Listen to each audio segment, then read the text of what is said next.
حجر اسود ہے کیا؟ یہ دو لفظ ہیں، حجر اور اسود. حجر مین سٹون، پتھر، اور اسود بلیک کلر کو اسود کہتے ہیں. تو یہ حجر اسود بیسیکلی ایک مقدس، ایک مبارک پتھر ہے.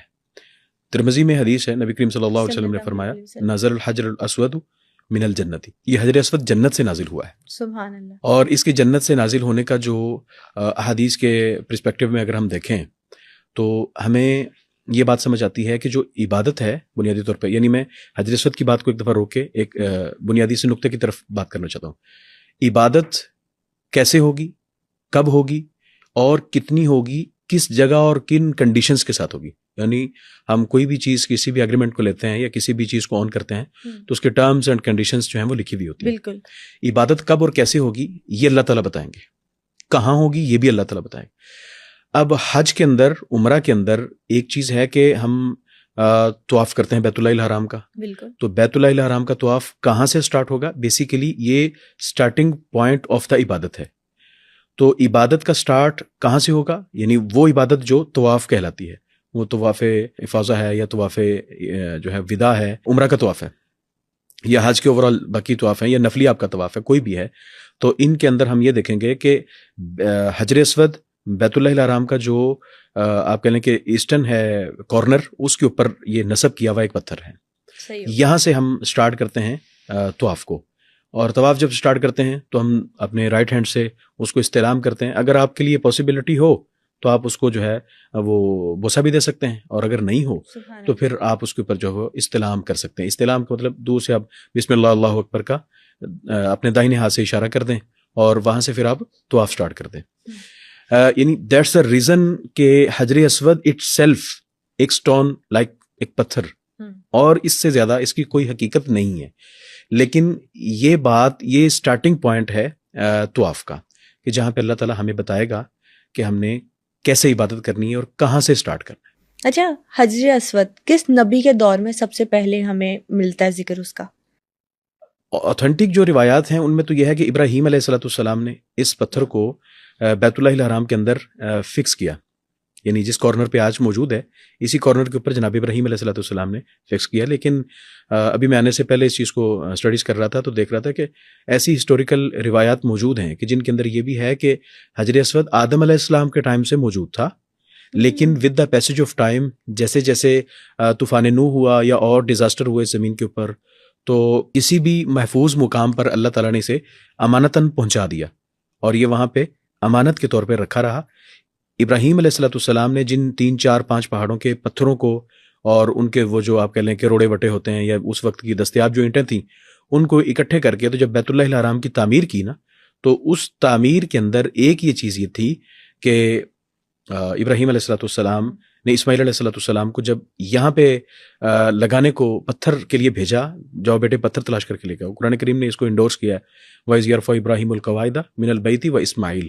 اور جب ابراہیم علیہ السلام نے اور اسماعیل علیہ السلام نے بیت اللہ الحرام کی دیواروں کو اٹھایا، اور یعنی تعمیر کا بھی ہمیں پتہ چل گیا کہ یہ آدم علیہ السلام کے بعد ابراہیم علیہ السلام نے تعمیر کی ہے. یعنی ابراہیم علیہ السلام سے پہلے بیت اللہ موجود تھا. بعض لوگوں کا یہ بھی کہنا ہے، ابھی جیسے جیوز ہیں یا باقی لوگ ہیں، ان کا یہ بھی کہنا ہے اس کے اوپر کہ سب سے پہلا جو یعنی کعبہ اور قبلہ، اور سب سے پہلی جو ڈائریکشن، قبلہ بیسیکلی مین ڈائریکشن، کوئی سمت، تو وہ ہے بیت المقدس. بالکل. نبی صلی اللہ علیہ وسلم سے یہی کویسچن ریز کیا گیا کہ آپ فرمائیے کہ سب سے پہلے کون سا گھر جو ہے وہ اللہ کا تعمیر کیا گیا، قبلہ اول کون سا، قبلہ دوم کون سا. تو نبی صلی اللہ علیہ وسلم نے فرمایا بیت اللہ جو ہے وہ 40 سال پہلے تعمیر کیا گیا، اور بیت المقدس جو ہے وہ 40 سال کے وقت کے بعد تعمیر کیا گیا. اور قرآن کریم نے بھی اس کو بڑے کلیئرلی ورڈنگ کے اندر آپ جو ہے آپ کہیں کہ انڈورس کیا ہے. اللہ تعالیٰ سورہ آل عمران سورہ 4 کے آیت 96 میں ارشاد فرماتے ہیں ان اول بیت وضع للناس للذی ببکۃ مبارکا وہدی للعالمین. وہ اللہ کا جو گھر جو مبارک ہے اور سب سے پہلے زمین کے اوپر بنایا گیا وہ مکہ کے اندر بنایا گیا. اور مکہ کے اندر کون سا گھر ہے؟ obvious سی بات ہے کہ وہ بیت اللہ الحرام ہے. یعنی خانہ کعبہ شروع سے ہی قبلہ اول تھا. یس، یہ قبلہ اول تھا. تو جو ہمیں ہسٹری میں قبلہ تبدیل کرنے کے واقعات ملتے ہیں، قبلہ تبدیلی کا جو عمل ہے وہ اس کی نیچر کیا ہے. یعنی ایک یہ چیز ہے کہ ایک چیز کو ہم ڈسکریج کر رہے ہیں یا ایک نئی چیز کی طرف رخ کر رہے ہیں، ایسا نہیں ہے.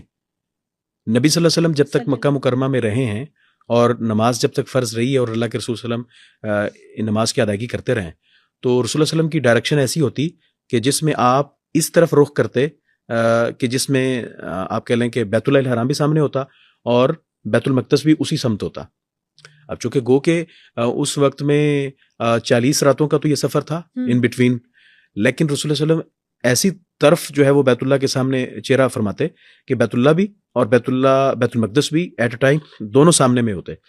لیکن جب رسول اللہ علیہ وسلم نے ہجرت کیا، مدینہ منورہ چلے گئے ہیں، تو ہجرت کے بعد نبی صلی اللہ علیہ وسلم نے اب وہ 180 ڈگری کا جو ہے وہ ڈفرنس آ گیا. اب ایک ہی طرف ہو سکتا تھا، یا بیت المقدس ہو سکتا تھا یا بیت اللہ الحرام ہو سکتا. پھر بھی رسول اللہ صلی اللہ علیہ وسلم نے گو کہ آپ کا جو دل تھا، آپ کی جو آپ کہہ لیں کہ زیادہ خوشی تھی، وہ اس بات میں تھی کہ بیت اللہ الحرام کی طرف رخ کرنے کو مل جائے. لیکن نبی صلی اللہ علیہ وسلم نے اپنے آباء و اجداد، اپنے سے پہلے پیغمبروں کی، سیدنا ابراہیم علیہ السلام، موسیٰ، عیسیٰ علیہ السلام، اللہ تعالیٰ کے کروڑوں سلامتیاں ان انبیاء کی قبروں کے اوپر. تو انبیاء علیہ السلام کی اقتداء کرتے ہوئے رسول اللہ صلی اللہ علیہ وسلم نے بیت المقدس ہی کی طرف رخ کیا. اور علامہ صفی الرحمان مبارک پوری رحمۃ اللہ علیہ نے ان کی جو بڑی شاندار کتاب ہے الرحیق المختوم، میں یہاں پہ یہ ذکر کر دوں کہ اگر کوئی سیرت کے اوپر اور سیرت کی جو تاریخی واقعات ہیں ان کے اوپر کوئی پڑھنا چاہے تو یہ نوبلی جو وہ آپ کہہ لیں کہ پرائزڈ کتاب ہے الرحیق المختوم، کہ جسے بیت اللہ الحرام میں سعودی گورنمنٹ کی طرف سے جب اوور آل ورلڈ کے اندر سے اسکالر سے ڈیمانڈ کیا گیا کہ آپ سیرت کے اوپر ریسرچ لا کے دیں، تو علامہ صفی الرحمان بیسیکلی انڈیا کے عالم ہیں، سلفی الحدیث عالم تھے، تو انہوں نے یہاں پہ یہ لکھ کے پیش کیا. تو یہ کتاب سیرت کے اندر سب سے بہترین کتاب ہے، یعنی اردو زبان میں.